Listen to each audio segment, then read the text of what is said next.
रमजानुल मुबारक के महीने में, ये भी सही मुस्लिम की रिवायत है। अम्मा आयशा फरमाती हैं एक रात रसूल अकरम सल्लल्लाहु अलैहि वसल्लम ने नमाज पढ़ाई, आपके पीछे नमाज पढ़ने वाले, आपकी इक्तिदा में नमाज पढ़ने वाले आपके कुछ सहाबा थे। दूसरी रात जब आपने नमाज पढ़ाई तो तादाद मजीद बढ़ गई। तीसरी रात जब आपने नमाज, या चौथी रात की बात आई, लोग बहुत ज्यादा जमा हो चुके थे। फलम यखरुजु इलैहिम रसूलुल्लाह सल्लल्लाहु अलैहि वसल्लम, हदीस के अल्फाज हैं, लेकिन रसूल सल्लल्लाहु अलैहि वसल्लम उनके दरमियान उस दिन घर से ना निकले, बाहर ही नहीं आया। फलम्मा अस्बह, जब सुबह हुई, रसूल अकरम सल्लल्लाहु अलैहि वसल्लम ने इंतजार की कैफियत महसूस की, तो अपने सहाबा को ये आपने बताया, ओ मेरे सहाबा, मैं तुम्हारे इंतजार की कैफियत को जानता हूँ, तुम कितनी मोहब्बत करते हो नमाज से और कितने ज्यादा मुश्ताक हो, मैं जानता हूँ। लेकिन इन्नी खशीतु अन तुफरदा अलैकुम, मैं इस बात से डरता हूँ कि कहीं ये नमाज तुम्हारे ऊपर फर्ज ना कर दी जाए, इसीलिए मैं तीसरी रात या चौथी रात नमाज के लिए ना निकला। कितनी फिक्र कर रहे हैं, तीसरी रात नहीं निकले इसलिए कि मेरी उम्मत पर ये फर्ज ना हो जाए। यहाँ तो हमसे 5 नमाजें अदा नहीं होती। ओ मेरे भाइयों, अगर तरावी की नमाजें, अभी देखिए रमजान आ रहा है, तरावियां होंगी, लोग अल्लाह के मुंह धोते रहते हैं, जब तक हाफिज साहब रुकू ना कर ले तब तक लोग चाय पानी नाश्ता पानी करते रहते हैं। ये कौन सी नमाज है? रसूल सल्लल्लाहु अलैहि वसल्लम इसीलिए कहते हैं, मैं इसीलिए न निकला कि मुझे इस बात का डर था कि कहीं मेरी उम्मत पर यह नमाज फर्ज ना कर दी जाए। अगर तरावी की नमाज फर्ज हो जाती, बताइए कोई भी शख्स ऐसा कर सकता था क्या?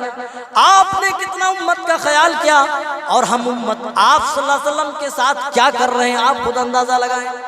चलिए एक रिवायत और पढ़ेंगे किताबुल मेराज से और बात आगे बढ़ाएंगे। रसूल सल्लल्लाहु अलैहि वसल्लम को मेराज में 3 तोहफे दिए गए। उन 3 तोहफों में सबसे बेहतरीन और बड़ा तोहफा नमाज का तोहफा था, जिसे मुसलमान भारी समझता है अपने ऊपर। मर्द और खवातीन सभी 5 वक्ता नमाजों को बहुत बोझ समझते हैं। और जानते हैं मेरे भाई, ये 50 वक्त की नमाज फर्ज हुई थी, ये तो रसूल सल्लल्लाहु अलैहि वसल्लम का उम्मत पर एहसान है कि 45 नमाजें कम कराई अल्लाह की बारगाह में जाकर। 50 नमाजें अल्लाह ने दी थी, जाओ आप पर और आपकी उम्मत पर मैंने 50 वक्त की नमाज फर्ज कर दी है। आप उस तोहफे को लेकर के आ रहे थे, छठे आसमान में पहुंचे, हजरत मूसा अलैहिस्सलाम से मुलाकात होती है। कहा क्या तोहफा दिया गया, अल्लाह की तरफ से क्या मिला? अरे हमें भी तो बताओ। कहा अल्लाह ताला ने 50 वक्त की नमाजें मेरी और मेरी उम्मत के ऊपर फर्ज कर दी है। हजरत मूसा अलैहिस्सलाम कहते हैं इरजी इला रब्बिक फसअलहु तखफीफ, ऐ मोहम्मद सल्लल्लाहु अलैहि वसल्लम आप अपने रब के पास लौट जाइए, फसअलहु तखफीफ आप कुछ कंसेशन करा लीजिए, अल्लाह के पास जाकर कुछ डिस्काउंट ले लीजिए। फ़इन्ना उम्मतक ला युतीक़ून ज़ालिक, क्योंकि आपकी उम्मत 50 वक्त की नमाज पढ़ने की ताकत नहीं रखती। ओ मेरे भाइयों, आपको लेकर के आ रहे थे, आपको तो इस बात की खबर ही नहीं थी कि मेरी उम्मत के लोग नहीं पढ़ पाएंगे, लेकिन मूसा अलैहिस्सलाम ने जैसे ही कहा फ़इन्ना उम्मतक ला युतीक़ून ज़ालिक, आपकी उम्मत 50 वक्त की नमाज पढ़ने की इस्तिताअत ताकत नहीं रखती। उम्मत का नाम सुना, उम्मत के तई आपकी मोहब्बत जाग गई, फौरन अल्लाह की बारगाह में गए और अर्ज करने लगे या रब्बी खफ़्फ़िफ़ अला उम्मती, ऐ मेरे परवरदिगार मेरी उम्मत पर कुछ डिस्काउंट कर दे, कुछ कम कर दे। ऐ मेरे परवरदिगार मैं इस बात से डरता हूँ कि मेरी उम्मत के लोग नमाज को अदा नहीं कर पाएंगे, खफ़्फ़िफ़ अला उम्मती, ऐ मेरे परवरदिगार मेरी उम्मत पर कुछ डिस्काउंट कर दे। अल्लाह ने 40 कर, जाओ 40 रह गए, लेकर चले आ रहे हैं। फिर हजरत मूसा अलैहिस्सलाम कहते कितना कम हुआ, क्या डिस्काउंट मिला? कहा मूसा अलैहिस्सलाम 10 कम हो गई, चलो 40 रह गई है। कहते अभी भी नहीं, अरे जाओ फ़इन्नी क़द बलौतु बनी इसराइल व ख़बरतुम, मैं बनी इसराइल के दरमियान नबी बनाकर भेजा जा चुका हूँ, बनी इसराइलियों को अच्छी तरीके से आजमा चुका हूँ। 2 वक्त की नमाजें भी उनके ऊपर भारी पड़ा करती थी, आपकी उम्मत इसको अदा नहीं कर सकती है। फर्जी इला रब्बिक, आप जाइए अपने रब के पास, फसअलहु तख़फीफ, और कुछ और तख़फीफ करा लीजिए, नमाजों में कुछ और कमी करा लीजिए, कुछ और डिस्काउंट ले लीजिए। फिर अल्लाह के पास गए, अल्लाह ताला ने मजीद और 10 कम कर दिए। इसी तरह आप आते गए, मूसा अलैहिस्सलाम से मुलाकात होती गई। आप उम्मत का नाम सुनते, बार बार उम्मत का नाम सुनते, अल्लाह की बारगाह में चले जाते और कहने लगते, या रब्बी खफ़्फ़िफ़ अला उम्मती, ऐ मेरे परवरदिगार मेरी उम्मत पर कुछ कम कर दे, कुछ नमाजें हल्की कर दे। फ़इन्न उम्मती ला युतीक़ून ज़ालिक, मेरी उम्मत इसकी इस्तिताअत व ताकत नहीं रखती है। अल्लाह ताला ने कम कर दिया, 5 रह गए।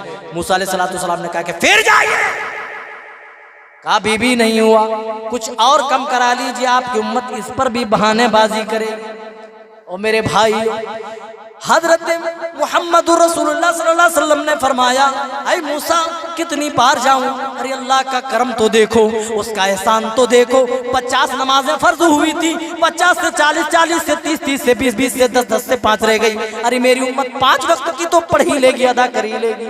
अल्लाह की कसम, ओ मेरे भाइयों, अगर मेरे नबी आलिमुल गैब होते, अगर मेरे नबी को ये मालूम होता नमाजें कम कराने के बावजूद भी मेरी उम्मत के लोग नमाजों से पीछे रहेंगे, फर्ज नमाज फिर भी मेरी उम्मत के लोग छोड़ेंगे, अल्लाह की कसम आप इतना जतन न करते।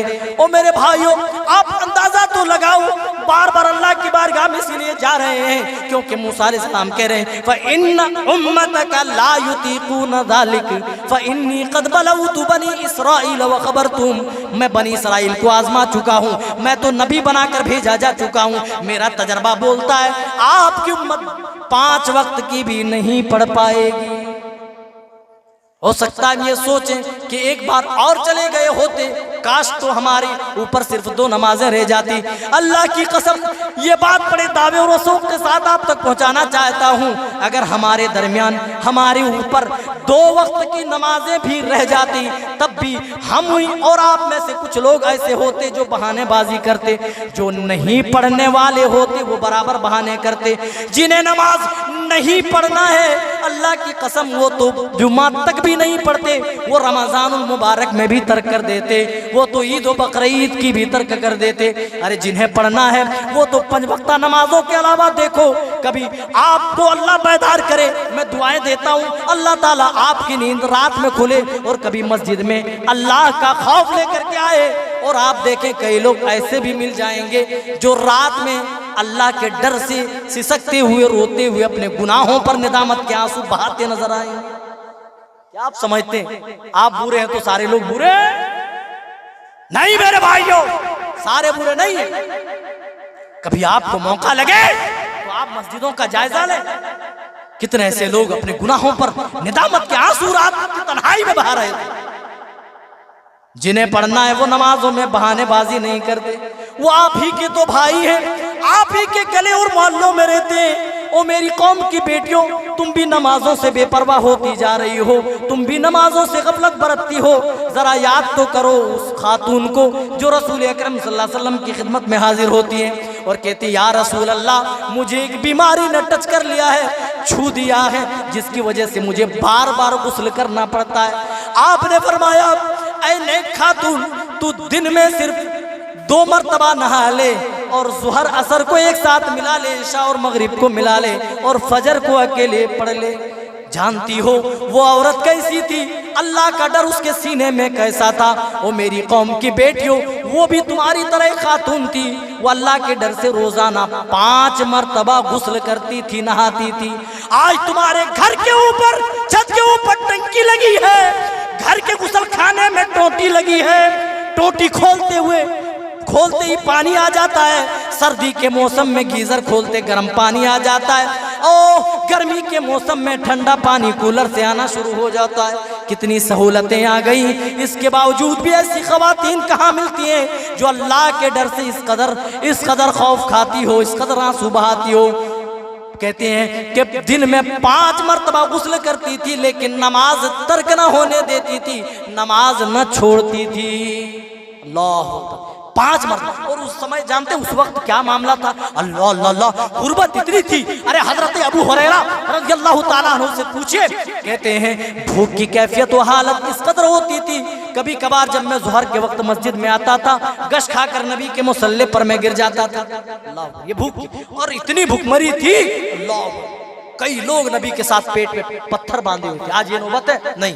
अल्लाह ने आज आपको अच्छी दौलत दी है, तमाम चीजें आपको दे रखी है, तमाम चीजों से मालामाल किया। उस वक्त देखिए बाल्टी जो होती चमड़े की होती, 18-20 मरतबा उठा करके पटको तब तो पानी के अंदर वो जाती है कि नहीं? आजकल की तरह नहीं, एक बटन ऐसे मोटर चलती, बटन दबाते हुए ऊपर पानी।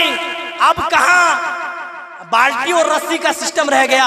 अरे कैसी खौफ वाली, कैसे अल्लाह से डरने वाली खातून थी। गौर करो, अल्लाह के रसूल को अल्लाह की कसम अगर ये बात मालूम होती कि मेरी उम्मत के लोग नमाज में तखफीफ कराने के बाद भी मेरी उम्मत के लोग तर्क करेंगे, यकीन जाने आप बार बार अल्लाह की बारगाह में ना जाते। ओ मेरे भाइयों, हमने दुनिया को हमेशगी की जगह समझ ली है।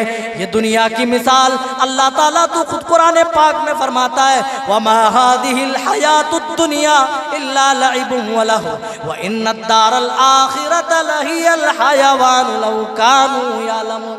क्या पढ़ते हो ओ मेरे भाइयों? पूरी जिंदगी आपको मौका मिले, रमजान का मुकद्दस महीना आने वाला है, रमजान ही में आप कम से कम कुरान खोल करके पढ़ लें।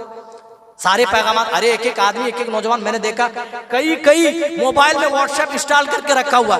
जीबी व्हाट्सएप है, नॉर्मल वाला व्हाट्सएप है, पिंक व्हाट्सएप, ग्रीन व्हाट्सएप, इतने सारे व्हाट्सएप खुलता है। प्लस में फिर इंस्टाग्राम खुलता है, फेसबुक खुलता है, और फिर क्या बोलते हैं और एक कोई सोशल साइट आई हुई है। सारी चीजें हम खोल रहे हैं, देख रहे हैं। पूरी जिंदगी कभी हमें तौफीक मिली कि रब का कुरान भाई खोल करके देख ले कि अल्लाह ताला आखिर हमसे मुतालबा क्या करता है, अल्लाह ताला हमसे कहना क्या चाहता है? कभी तौफीक नहीं हुई। आज अल्हम्दुलिल्लाह कुरान का तर्जमा, कुरान का ट्रांसलेट हर जबान में मौजूद है। आप हिंदी जानते हिंदी में पढ़िए, उर्दू जानते उर्दू में पढ़िए, अंग्रेजी जानते अंग्रेजी में पढ़िए। इसके बावजूद भी दुनिया के अंदर हम इतने मशगूल हो गए, इतने मशगूल हो गए, अल्लाह हमें खुजलाने की भी फुर्सत नहीं रही।